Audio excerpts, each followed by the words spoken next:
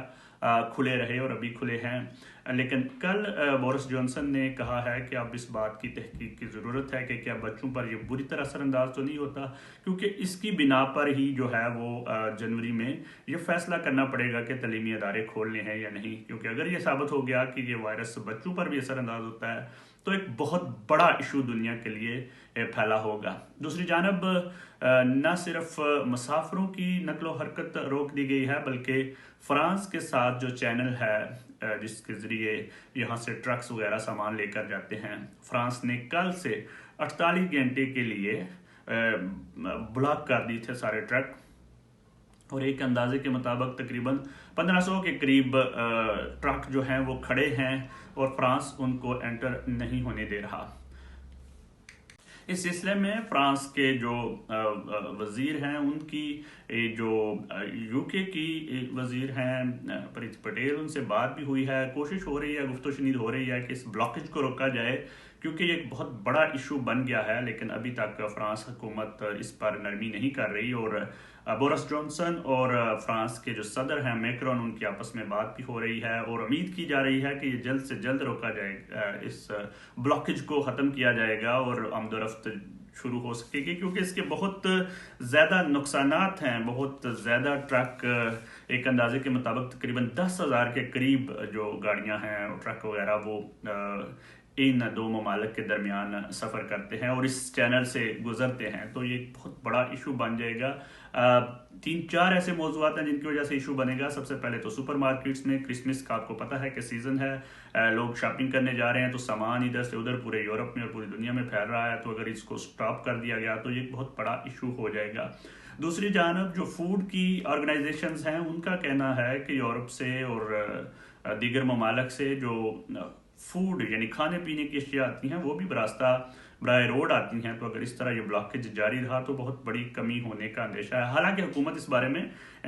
Boris Johnson یہ بتا چکے ہیں کہ اس میں پریشانی کی کوئی بات نہیں ہے، لیکن اس کے باوجود اس مسئلے کو جلد حل کرنے کی ضرورت ہے۔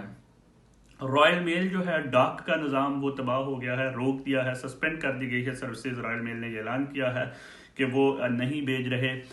تو اس طرح یہ ایک نظام زندگی جو ہے وہ بری طرح متاثر ہوا ہے، مسافروں کے حوالے سے، سامان تجارت کے حوالے سے، ڈاک کے حوالے سے، ٹرینوں پر بھی یہی مسئلہ ہے۔ بائی ایئر تو پروازیں جو ہے وہ تقریباً میں نے کہا کہ 40 ممالک میں بند کر دی گئی ہیں، یورپ کے تقریباً سبھی ممالک کا برطانیہ سے رابطہ منقطع ہو گیا ہے، تو یہ ایک بہت بڑا بحران ہے جو آ گیا ہے اس نئی قسم کے حوالے سے۔ دوسری جانب ایک چیز جو ماہرین کا کہنا ہے، WHO یعنی ورلڈ ہیلتھ آرگنائزیشن نے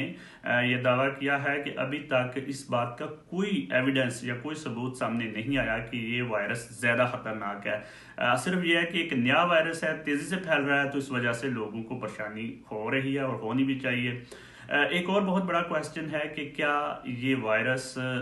جو میوٹیشن ہو گئی ہے، جو اپنی ہیئت تبدیل کر چکا ہے، کیا جو پہلے سے ویکسین ایجاد ہو چکی ہیں وہ اس کو روکنے میں کامیاب ہو سکیں گی؟ تو امید افزا جواب یہ ہے کہ ان کا خیال ہے کہ جو ویکسین ہے وہ بالکل اس کو بھی روک سکیں گی، تو اس لیے اتنا زیادہ پریشان ہونے کی ضرورت نہیں ہے۔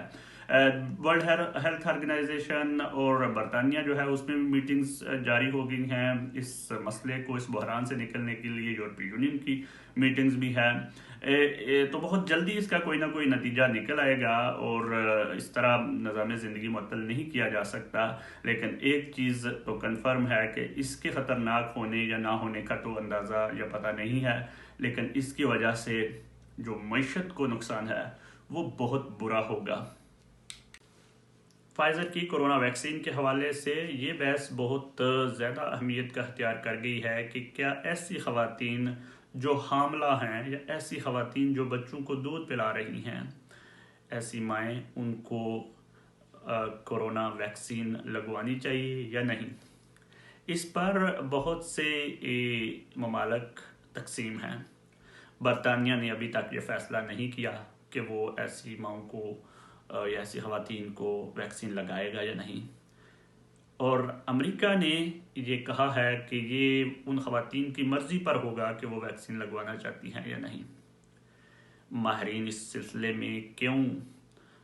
سستی کا مظاہرہ کر رہے ہیں، اس کی وجہ یہ ہے کہ ابھی تک ان کا خیال ہے کہ ان کے پاس ایسا ڈیٹا موجود نہیں ہے جس کے تحت یہ بتایا جا سکے کہ جو حاملہ خواتین ہیں وہ اگر ویکسین لگواتی ہیں یا دودھ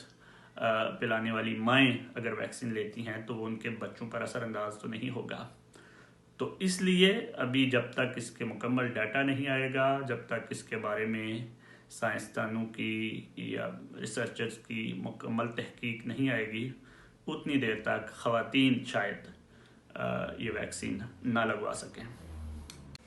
جو لوگ ریسنٹلی یورپ سے برطانیہ منتقل ہوئے ہیں ان کی جانب سے یہ شکایت تھی کہ انہیں نیشنل انشورنس نمبر ان کا نہیں بن رہا تھا۔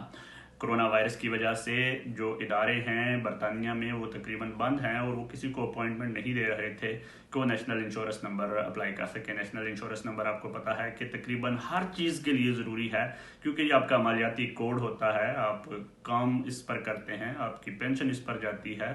آپ کے بینیفٹ اس پر شروع ہوتے ہیں، تو یہ ایک بہت بڑا ایشو تھا۔ لیکن اب اس کو حکومت کی ویب سائٹ پر یہ اعلان کیا گیا ہے کہ اس ایشو کو اس طرح دور کیا گیا ہے کہ آپ کو وہ انٹرویو نہیں دیں گے، انٹرویو کی ڈیٹ نہیں دیں گے، بلکہ اگر آپ انہیں فون کرتے ہیں تو وہ آپ کے گھر میں اپلیکیشن فارم بھیج دیتے ہیں۔ یہ دو قسم کی درخواست ہوگی، آپ نے اپلیکیشن فارم بھی فل کرنا ہے، مینولی فل کر کے ان کو بائی ڈاک بھیجنا ہے، اور آپ نے آن لائن جا کر بھی اپلائی کرنا ہے۔ یاد رہے کہ آن لائن اپلائی صرف وہی لوگ کر سکتے ہیں جن کو حکومت کی جانب سے گھر میں لیٹر آئے گا۔ اگر کوئی دوسری ایجنسی یا کوئی ایجنٹ یا کوئی وکیل آپ کو کہہ رہا ہے کہ جی میں آپ کا کر دیتا ہوں، اتنے پیسے دیں، تو یہ فراڈ ہے۔ اس سلسلے میں بہت سے لوگوں کے ساتھ فراڈ ہوا بھی ہے۔ حکومت اپنے اس نیشنل انشورنس نمبر کے لیے کسی سے کوئی پیسے نہیں لیتی۔ تو میری آپ سے یہی ایک گائیڈنس ہے کہ آپ کو حکومت کو فون کرنا چاہیے، اور اگر آپ لیگلی یو کے میں رہ رہے ہیں، اگر آپ کے پاس ویلڈ ویزا ہے، آپ کی وائف کے پاس یا آپ کے فیملی ممبرس کے پاس ویلڈ ویزا ہے، تو آپ فون کر سکتے ہیں۔ اگر آپ کو سیٹلمنٹ سٹیٹس، پری سیٹلمنٹ سٹیٹس مل گیا ہے تو بھی آپ لیگل ہیں، آپ ان کو فون کر کے ان سے اپلیکیشن فارم منگوا سکتے ہیں اور اس کو مینولی فل کر کے بھیجیں اور آن لائن بھی بھیجیں، اور اس طرح آپ اپنا نیشنل انشورنس نمبر حاصل کر سکتے ہیں۔ کرونا وائرس کی یہ جو نئی قسم آئی ہے، یہ بظاہراً ایسا لگ رہا ہے کہ بہت خطرناک ہے۔ خطرناک اس لحاظ سے ہے کہ بڑی تیزی سے پھیل رہی ہے، لیکن یہ انسانی صحت کے لیے کتنا خطرناک ہے ابھی کوئی ڈیٹا نہیں آیا، تو اس پر بہت زیادہ پریشان ہونے کی ضرورت نہیں ہے۔ اصول وہی ہے، اگر آپ وائرس سے بچنا چاہتے ہیں تو اپنے آپ کو سیف رکھیں، ہاتھ دھوتے رہیں، منہ پر ماسک رکھیں، اور جو حکومتیں جو قانون بناتی ہیں ان کو فالو کرتے رہیں۔ اللہ آپ سب کا حامی و ناصر ہو، دعاؤں میں یاد رکھے گا۔